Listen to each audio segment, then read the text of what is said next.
नमस्कार दोस्तों। आज हम एक ऐसे सच पर बात करने जा रहे हैं जिसे सुनकर शायद आपके दिल में हलचल मच जाएगी। ये सच पुराना भी है और बिल्कुल ताज़ा भी। चाणक्य के समय में भी उतना ही असरदार था और आज की सोशल मीडिया वाली तेज़ रफ्तार ज़िंदगी में भी उतना ही कारगर है। दोस्तों, अगर आपको गरीब बनाए रखना है, अगर आपको बस एक आम इंसान की तरह भीड़ में खो देना है, तो इसके लिए आपको ज़्यादा मेहनत करने की भी ज़रूरत नहीं है। सिर्फ़ एक काम कर लीजिए, अपने दिल में ये डर बिठा लीजिए कि दुनिया क्या कहेगी? हाँ, बस यही डर आपकी सबसे बड़ी जंजीर बन जाएगा। ये डर आपको वहाँ रोक देगा जहाँ आपको आगे बढ़ना चाहिए था। ये डर आपके पैरों में बेड़ी बन जाएगा जब आपको एक छलांग लगानी चाहिए थी और ये डर आपको बार-बार पीछे खींचेगा जब आपके सामने सुनहरा मौका खड़ा होगा। लेकिन अगर आपका सपना है कि करोड़पति बनना है, अगर आप चाहते हैं कि आपके दरवाजे पर पैसा, इज़्ज़त और नाम खुद दस्तक दे, तो आपको एक चीज़ करनी ही पड़ेगी, बेशर्म होना पड़ेगा। अब ये शब्द सुनते ही कई लोगों के कान खड़े हो जाते हैं। बेशर्म, क्या इसका मतलब है बेहुदा होना? बदतमीज होना? नहीं, ये बेशर्मी बुरी नहीं, बल्कि वो हिम्मत है जो आपको अपने हक के लिए लड़ना सिखाती है। वो ताकत है जो आपको सही वक्त पर सही कदम उठाने की आज़ादी देती है। और वो विश्वास है जो कहता है मैं इसके लायक हूँ और मैं इसे लूँगा भी। चाणक्य ने कहा था, जो व्यक्ति समाज की बातों से डरकर अपने हक की चीज़ नहीं लेता, वो हमेशा दूसरों के नीचे दबा रहता है। ये बात उनके समय में भी सच थी और आज भी सच है। तब भी लोग सच बोलने से कतराते थे, अपने हक के लिए खड़े होने से डरते थे, ज़रूरी चीज़ माँगने से शर्माते थे। आज भी यही हो रहा है, बस मंच बदल गया है। पहले दरबार था, आज सोशल मीडिया है। पहले राजा-रानी थे, आज इन्फ्लुएंसर और बड़े नाम हैं। लेकिन डर वही है, लोग क्या कहेंगे? सोचिए, कितनी बार आपको किसी चीज़ की ज़रूरत थी, वो आपका हक था, लेकिन आपने हाथ नहीं बढ़ाया, क्योंकि आपको लगा लोग मुझे लालची कहेंगे या कमज़ोर समझेंगे। कभी आपने मदद नहीं माँगी, जबकि वो आपका हक था। कभी आपने नया काम शुरू करने का मौका छोड़ दिया, सिर्फ़ इसलिए कि कहीं लोग मज़ाक ना बना दें। कभी किसी बड़े इंसान से सवाल नहीं किया क्योंकि डर था कि वो आपको छोटा समझेंगे। और फिर सालों बाद पछताए, काश उस दिन मैंने वह कदम उठा लिया होता। दोस्तों, इस पूरी सीरीज़ में हम आपको 7 ऐसी चीज़ें बताएँगे, जिन्हें लेने में आपको कभी भी शर्म नहीं करनी चाहिए, क्योंकि अगर आपने इन 7 चीज़ों पर हक जताना सीख लिया, तो यकीन मानिए पैसा, इज़्ज़त और सफलता ये तीनों आपके दरवाज़े पर खुद आएँगे। ये 7 चीज़ें सिर्फ़ सिद्धांत नहीं हैं, ये वो हथियार हैं जो आपकी ज़िंदगी बदल देंगे। ये वो कुंजी है, जिनसे आपके सपनों के दरवाज़े खुलेंगे। और याद रखिए, करोड़पति बनने के लिए सिर्फ़ मेहनत काफ़ी नहीं है। मेहनत के साथ आपको सही वक्त पर सही चीज़ लेने की हिम्मत भी चाहिए और उस वक्त शर्म आपके लिए ज़हर है। चाणक्य कहते हैं, जिसमें पाने का साहस है, उसी के पास पाने की शक्ति है। तो चलिए इस यात्रा की शुरुआत करते हैं। एक-एक करके उन 7 चीज़ों को खोलते हैं, जो आपकी ज़िंदगी का खेल बदल देंगी। अब भाग 1, अपने हक का पैसा। दोस्तों, कहते हैं मेहनत कभी बेकार नहीं जाती, लेकिन सच्चाई ये है कि अगर आप अपनी मेहनत का हक नहीं लेते, तो मेहनत बेकार जाने से भी बदतर हालत हो सकती है। क्योंकि तब आप केवल अपना हक खोते हैं, बल्कि दूसरों को ये सिखा देते हैं कि आपको बिना दाम के इस्तेमाल किया जा सकता है। चाणक्य कहते हैं, जो व्यक्ति अपने हक का त्याग करता है, उसका हक हमेशा के लिए छिन जाता है। ये सिर्फ एक लाइन नहीं, बल्कि जीवन का लोहे का नियम है। हमारे समाज में एक अजीब-सी बीमारी है। लोग अपने हक का पैसा माँगने में शर्माते हैं।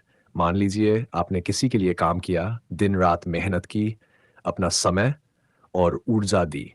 लेकिन जब पैसे माँगने की बारी आई तो दिल में एक डर आ गया। क्या सोचेगा सामने वाला? कहीं लालची ना समझ ले।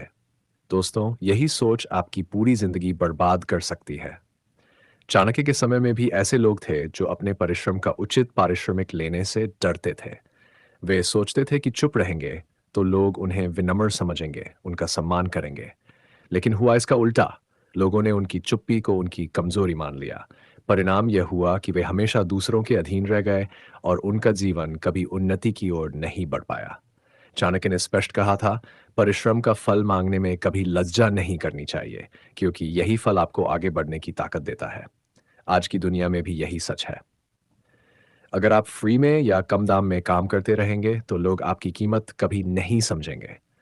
आपके क्लाइंट, आपका बॉस या आपका बिज़नेस पार्टनर। सभी को ये समझना ज़रूरी है कि आपकी मेहनत की एक कीमत है।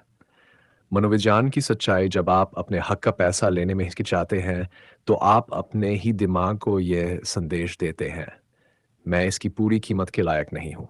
ये सोच आपकी सेल्फ वैल्यू को तोड़ देती है। और जब आप खुद अपनी कीमत नहीं मानेंगे, तो दुनिया क्यों मानेगी? चाणक्य रणनीतिकार थे। वे जानते थे कि बिना सही मूल्य के कोई भी चीज टिकती नहीं। मौर्य साम्राज्य की योजनाओं के लिए उन्होंने कभी अपनी बुद्धि का मूल्य कम नहीं किया, क्योंकि अगर वह ऐसा करते तो उनके सुझाव को हल्के में लिया जाता। अब आपको क्या करना चाहिए? जब भी आप कोई काम करें, पहले से उसकी कीमत तय करें। अगर पैसे देने में देरी हो रही है, तो बिना झिझक रिमाइंड कराएं। अपने दिमाग से ये भ्रम निकाल दें कि पैसे मांगना गलत है। गलत तो वह है जो आपके हक का पैसा रोक रहा है। याद रखिए, पैसा सिर्फ कागज के नोट नहीं है, ये आपकी मेहनत की पहचान है। इसे न लेना मतलब अपनी मेहनत को मिट्टी में मिला देना। एक छोटी कहानी। एक व्यापारी के पास एक कलाकार आया। उसने व्यापारी का पोर्ट्रेट बनाया, जिसमें महीनों की मेहनत लगी। जब भुगतान की बारी आई, व्यापारी ने कहा, अरे, ये तो बस एक पेंटिंग है, इसमें इतना दाम क्यों? कलाकार ने मुस्कुराकर जवाब दिया, यह पेंटिंग सिर्फ रंग और कैनवास नहीं है। इसमें मेरी 10 साल की प्रैक्टिस, हजारों घंटे की मेहनत और अनगिनत गलतियों का अनुभव है।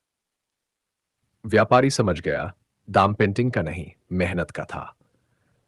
दोस्तों, आपकी मेहनत भी उसी कलाकार की तरह है। उसका दाम न लें तो लोग समझेंगे कि इसकी कोई कीमत नहीं। चाणक्य कहते हैं, जिसका श्रम है, उसका श्रेय और उसका फल भी उसी का होना चाहिए। तो आज से तय कीजिए, अपने हक का पैसा लेने में कभी शर्म नहीं करेंगे, क्योंकि ये सिर्फ आपका अधिकार नहीं, बल्कि आपकी मेहनत का सम्मान भी है। भागजू, जान और सलाह, लगभग शब्द। दोस्तों, दुनिया में सबसे महंगी चीज अगर कोई है तो वह है जान।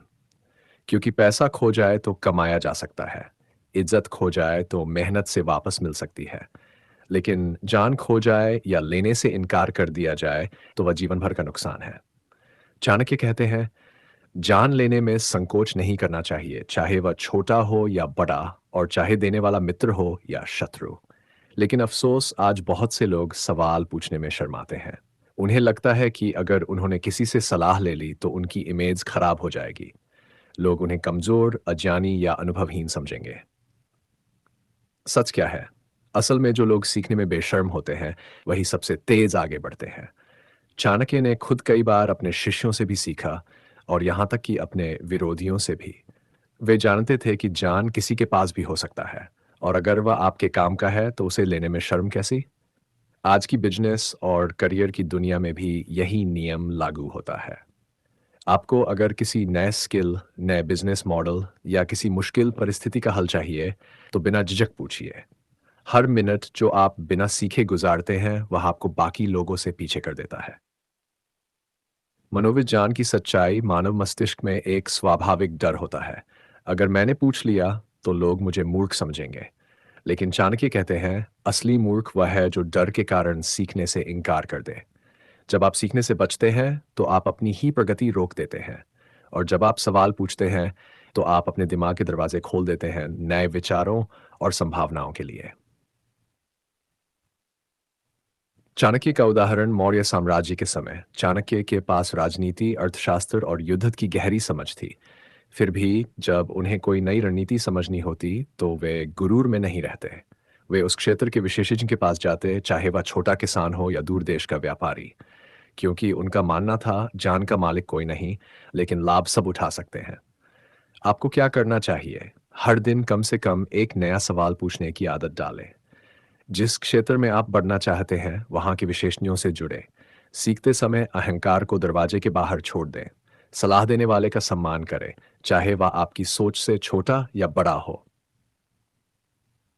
एक प्रेरणादायक कहानी। एक युवा व्यापारी समुद्री व्यापार में जाना चाहता था, लेकिन उसे जहाज के रूट्स और मौसम की समझ नहीं थी। वह सोच रहा था कि अगर वह किसी अनुभवी नाविक से पूछेगा, तो लोग कहेंगे, देखो, यह तो अनुभवहीन है।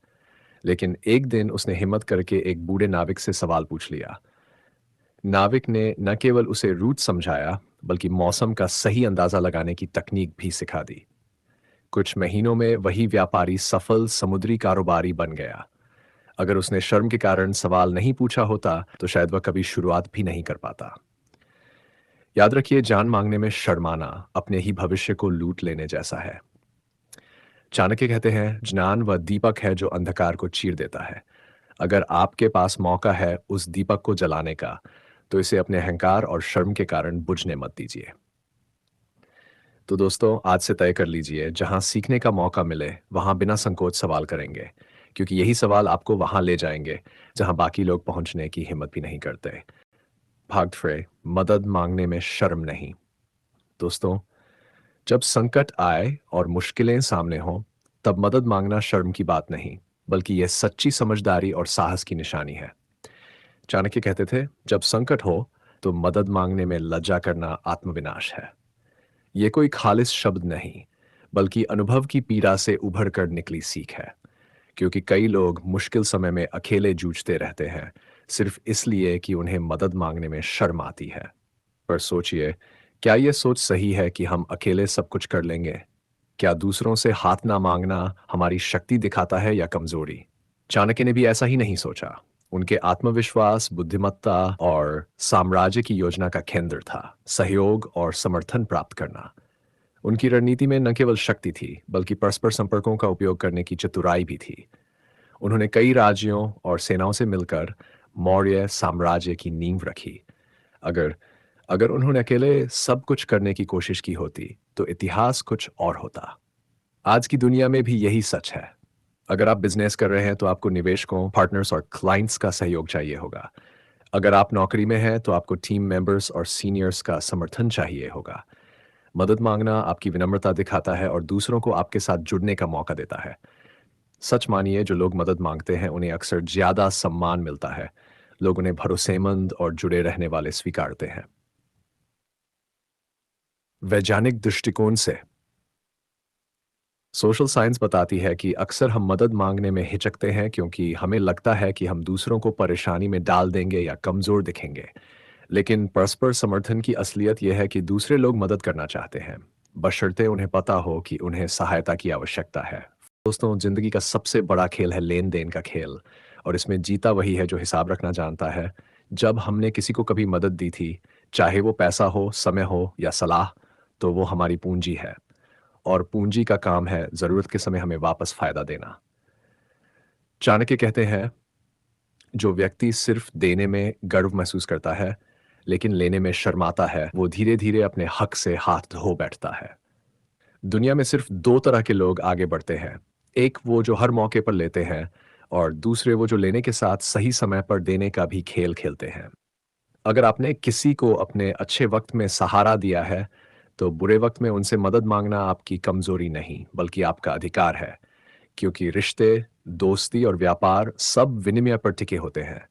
जो सिर्फ देता है, वो आखिर में खाली हाथ रह जाता है, और जो सिर्फ लेता है, वो भी रिश्तों में अकेला पड़ जाता है। इसलिए संतुलन रखो, देना भी सीखो और लेना भी। तभी जिंदगी का तराजू बराबर रहेगा। चालाकी का अंतिम दांव मित्रों, जीवन में एक समय ऐसा आता है जब आपके शत्रु की हर चाल, हर योजना आपके सामने खुली किताब बन जाती है, और यही समय होता है उसके अंतिम दांव को तोड़ने का। लेकिन याद रखो, अंतिम दांव हमेशा सबसे खतरनाक होता है, क्योंकि तब शत्रु को खोने के लिए कुछ नहीं बचता और पाने के लिए सब कुछ। उस शाम मैं जानता था कि पड़ोसी अब किसी भी कीमत पर मुझे और मेरे परिवार को बदनाम करने की कोशिश करेगा। उसने मोहल्ले में अफवाहें फैलाई, पुराने दोस्तों को भड़काया और यहाँ तक कि मेरे काम के बारे में झूठी बातें उछाली। वह सोच रहा था कि समाज का डर मेरे इरादों को तोड़ देगा। लेकिन मैंने पहले ही चाणक्य के उस सिद्धांत को दिल में बसा लिया था, जब तक तुम्हारा लक्ष्य पूरा न हो, अपने भावनाओं को अपने चेहरे से बाहर मत आने दो। मैंने उस पर पलटवार सीधे नहीं किया। मैंने उसके सबसे करीबी साथियों को उसकी चालों के बारे में जागरूक किया, लेकिन इस तरह कि उन्हें लगे वह सच उन्होंने खुद खोजा है। आ, एक एक कर उसके अपने लोग ही उससे दूर होने लगे। उसकी फौज बिखरने लगी। फिर आया असली पल। मोहल्ले की मीटिंग में, जहां वह मेरा नाम खराब करने की आखिरी कोशिश करने आया था, मैंने शांत स्वर में सारे सबूत और गवाहों को एक एक कर सामने रख दिया। लोग हैरान थे। उसकी बातें वहीं धूल में मिल गईं। उस दिन मैंने एक और चाणक्य सिद्धांत को जी लिया। जब शत्रु पूरी ताकत से हमला करे, तो उसकी ताकत को उसी पर लौटा दो। अब वह व्यक्ति मोहल्ले में तो रहता है, लेकिन उसकी नज़रों में वही डर है जो कभी वह मुझे दिखाना चाहता था। चाणक्य की अंतिम चाल मित्रों, चाणक्य नीति कहती है, शत्रु को खत्म करने का सबसे आसान तरीका है उसे अपनी जीत पर भरोसा दिला देना। ये वही समय था जब पड़ोसी और शीला ये मान बैठे थे कि अब उनका ही राज चलेगा। उन्होंने मोहल्ले में अफवाहें फैला दी, आपको अकेला और कमज़ोर दिखाने की कोशिश की। लोग भी सोचने लगे कि अब आपका कुछ नहीं हो सकता।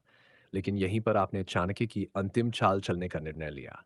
आपने पहले तो शांत रहकर उनकी हर हरकत को नज़रअंदाज किया, ताकि उनका घमंड और बढ़े। फिर आपने धीरे-धीरे मोहल्ले के असली बुजुर्गों, सम्मानित लोगों और कुछ ऐसे पड़ोसियों को अपने पक्ष में कर लिया जो अंदर ही अंदर उनके व्यवहार से परेशान थे। आपने किसी पर हमला नहीं किया, सिर्फ सच और सबूत इकट्ठा किए। और फिर एक दिन मोहल्ले की मीटिंग में जब सब इकट्ठे हुए, आपने एक-एक सबूत, एक-एक झूठ को सबके सामने रखा। शीला और उसके साथी एकदम बेकाबू हो गए, गुस्से में अपनी असलियत खुद ही उजागर कर बैठे। लोग समझ गए कि इतने समय से मोहल्ले में जहर कौन फैला रहा था। उस दिन आपने कोई बदला नहीं लिया, कोई गाली नहीं दी, बस मुस्कुराकर कहा, जो दूसरों के लिए गड्ढा खोदता है, वो खुद उसमें गिरता है। मोहल्ले के लोग अब आपको सिर्फ सम्मान से नहीं देखते, बल्कि आपके धैर्य और बुद्धिमानी की मिसाल देते हैं। शीला और उसका गैंग चुप हो गया और आपकी जीत बिना लड़ाई के पूरी हो गई।